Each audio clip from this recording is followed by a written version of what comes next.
Joining us now from the Job Creators Network. More information, go to jobcreatorsnetwork.com. Alfredo Ortiz, he's the president and CEO of the Job Creators Network. And Alfredo, let's start. We got a lot to talk about today, Alfredo, but let's start with AOC and the catfight with Nancy Pelosi. And basically she says, listen, you're not going to tell me what to do. I've got a bajillion Twitter followers. Secondly, I run the party, not you. And the third thing she says is, hey, you're making me do all this work. I don't want to do this work. I want to send tweets out. What do you think, Alfredo? Meow. What a cat fight, John, right? Pull out the popcorn and let's watch it work, because this is great. I love it. It's amazing watching these two go at it. And quite frankly, you know what? I think Pelosi's getting a taste of her own medicine, because I believe it was just last night that effectively in AOC's latest tweet on Pelosi, she effectively called Pelosi a racist, which is great because you know that the left uses that card against us every single time. I love it when people call me a racist, because I'm like, you do know my name's Alfredo Ortiz. I was born an immigrant, immigrants, and no, I'm not a racist. It's comical watching this go down right now, John. What comes is, you're not going to shut this person up. AOC basically is running the Democratic Party right now. Hey, and by the way, John, remember on your show a few months ago, we talked about AOC for Speaker campaign. We got to bring that idea back. That's right, AOC for Speaker. In fact, we've reserved a website, AOCforspeaker.com. AOC for Speaker. Last night she tweets out, she says 132 members, including the GOP and independents, voted against creating the Department of Homeland Security. What does that have to do with anything? That was after 9/11, and that was the people that voted against it just didn't want to expand government. It had nothing to do with what that particular agency would do at the time, because I remember that debate. She is unbelievable. Well, and this other tweet she sends out. She's unhinged. Look, John, she's unhinged, really is what it's coming down to. And remember, there's other thing that I like talking about the Democrats. They're dangerous, disingenuous, duplicitous. Talking about dangerous. Getting rid of Homeland Security is now her latest recommendation. Not only ICE, get rid of the entire agency. This is ridiculous. Talking about being dangerous to our country. It's just, where she's coming from. And then the fake news that she spread about they're making us drink from toilets and stuff. She just wants this to be all about her. This is like the epitome of the worst that we say about millennials, that they love being, the center of the universe of attention. That's what AOC is about. She doesn't really care about her party. She doesn't care about her constituents. It's ridiculous. In fact, the fact that I'm talking about her and we're talking about her so much bothers me, but it's because she just doesn't stop. So let me just ask you this. We just got another job number out a week ago that exceeded all the naysayers' expectations again. This economy is booming along, Alfredo. We're with Alfredo Ortiz, president and CEO of the Job Creators Network. Go to jobcreatorsnetwork.com.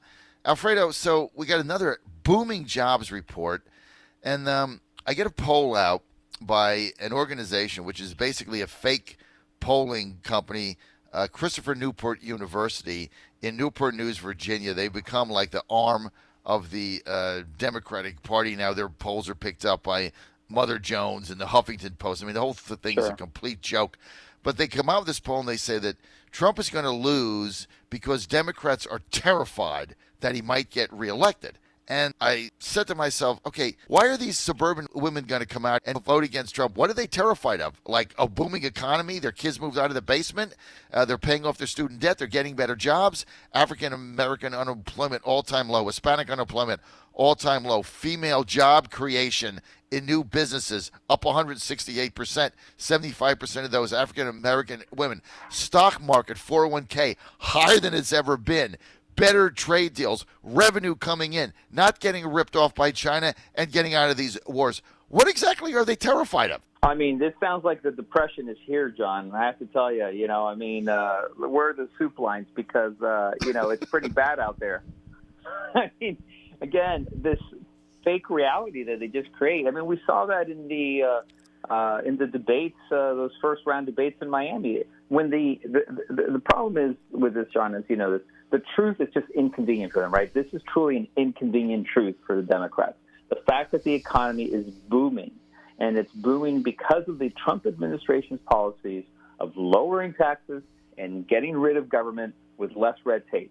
I mean, those are fundamentally the two main things that he started with, right? I mean, we've got the trade negotiations and stuff like that, but frankly, it was those two elements that really started the economy rocking and rolling. And frankly, you know, if we had a little bit of more assistance from the Fed without, you know, having those rate hikes, I think we would have seen an economy that was booming way above where it was, probably at least another half a point above on GDP growth. So, I mean, again, when you listed off record low unemployment, for example, on every single demographic group, I mean, this is just, again, it's an inconvenient truth. And now they're pushing, you know, for this official, as you know, minimum wage, $15 an hour, which is expected, according to the CBO. And we know how we love the CBO. That's almost 4 million jobs to be lost. Right. So, you know, it's crazy. And they think, oh, no, but this is a really great idea. So let me tell you, from the CBO report, I got to read this to you, John, because it's unbelievable. This is what they would be doing. And I quote from the CBO report: low-wage workers who are jobless because of a minimum wage increase cannot acquire skills through formal on-the-job training or informal learning by doing. Reductions in training might occur even among employed workers if firms cut their spending on training to offset their higher payroll expenses. So as a result, it concludes that career prospects for this particular group would be negatively impacted. This is the group that needs it the most, John, and this is what's going to happen. Those, you know, it's women, workers without a high school degree, and part-time employees would bear the brunt of this impact. Think about that. The people who would actually be, quote-unquote, benefiting from that are the ones who are going to be hurt the most. Well, look, they never look into any of the implications of anything they do. It's all about sound bites and about how to play to their ever-moving progressive base. We're with Alfredo Ortiz. Alfredo is the president and CEO of the Job Creators Network. They are the voice of real job creators and small business entrepreneurs in America. More information, you want to go to jobcreatorsnetwork.com. Jerome Powell yesterday, this is amazing. I'm not a fan of this guy, Alfredo, the chairman of the Federal Reserve. Either are you. You know, the president has been jawboning him to cut rates or keep them low, right? So, and he's resisted that. And so what he says, he comes out yesterday and he says, he has to agree with the president but blame him. This was like the most whack job statement he's made. So he says, I'm going to lower rates or definitely not raise them because of the harm the trade deals are doing to the economy. So he finally goes with the president, but then in his statement, he's got to blame the president for lowering rates. And here's my view, and I want to get yours. I don't really care how he spun the thing. Look, the last thing we need is rate increases right now as this economy is booming along. Just let the thing go. We're fine, right? Yeah. I mean, John, look, I mean, he shouldn't have taken the rate increase to begin with, the one that happened at the end of last year. You and I had talked about that before. It was unjustified. None of the data supported that. This was literally him not being political by being political. That's why he took those rates, that rate increase back then. We should be taking in July at least a quarter rate a decrease. For the July timing. And because, you know, there is a lag time for all of this stuff. And people are wondering, hey, but the economy's doing great. No, but the economy could be doing better. That's the whole point. It's called the opportunity cost of not having an economy that's doing better because of the higher rates, right? Let's take the rates down. Let's keep that economy booming. Let's keep, you know, the job growth growing. You know, and I have to come back for 1 second, John, to this, you know, the CBO report and also the push for the Democrats on this minimum wage thing, because it's not an affordability issue. It's not that businesses, quote unquote, can't afford it, but they can't, right? But it's the fact that the skills that are needed to really advance people's lives, that's not what's being discussed. And we have a campaign, as you know, it's called Fight for 50, 50, not $15 per hour, but $50,000 per year careers, right, that can be had with a lot of these folks who, quite frankly, you know, our heart goes out for them at Job Creators Network because the system left them behind.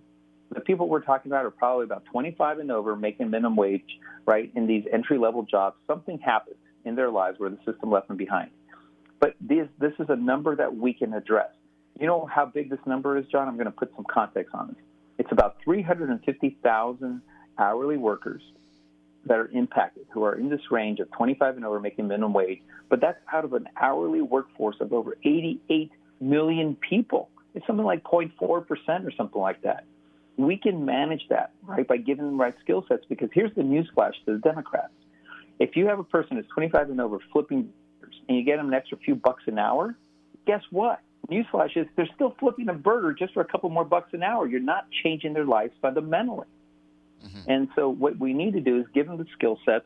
I just saw over the wire, for example, that Amazon is retraining a good portion of its labor force, for example, because we need the greater skill sets of all of these people. And these entry-level jobs, John, what's going to end up happening is the people who need them the most are youth and stuff like that.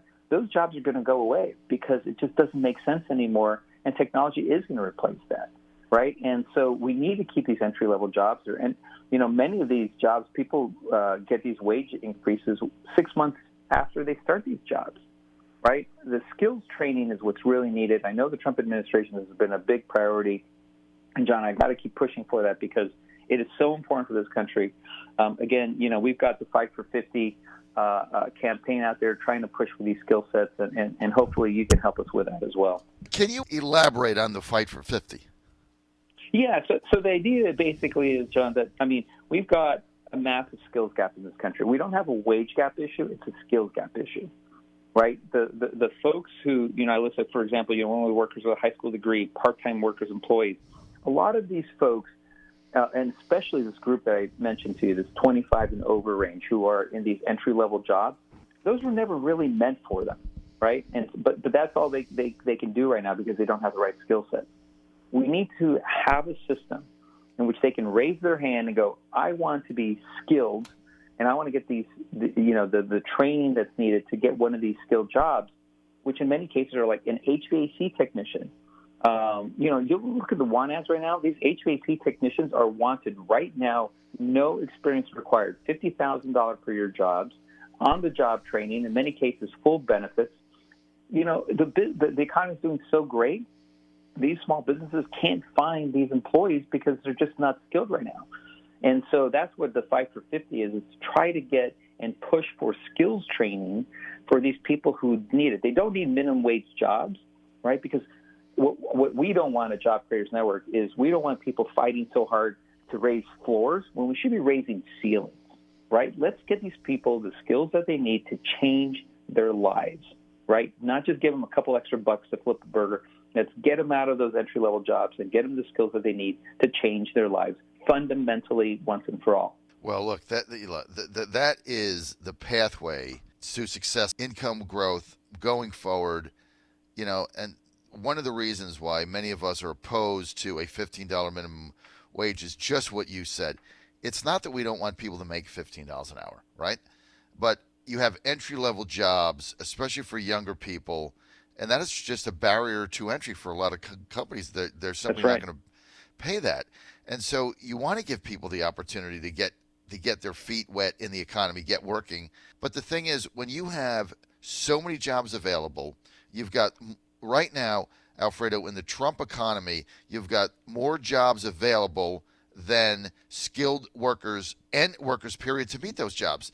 So it is an employee's market, which means that is going to drive wages up because you have to pay more. And if you want talent and you find somebody that's hardworking and very resourceful, their wages are going to go up because somebody else is going to hire them away. So it reacts organically. But, you know, my concern with $15 an hour right now is the barrier to entry for younger people getting into the job market. Well, and that's right. So John, one thing, you know, for next week, I know you're off tomorrow. For next week, you know, I urge you, you know, it's the House Education and Labor Committee is holding a hearing on the Raise the Wage Act, which is to push the federal minimum wage up to $15 per hour. And so we say the CBO report that it was just issued, that should really act as a smelling salt to these, you know, to wake up legislators considering voting on this Raise the Wage Act. I mean, everyone, and you and I just said this, we're all in favor of higher wages. But this report demonstrates that a $15 minimum wage would substantially, you know, contract and counteract that goal.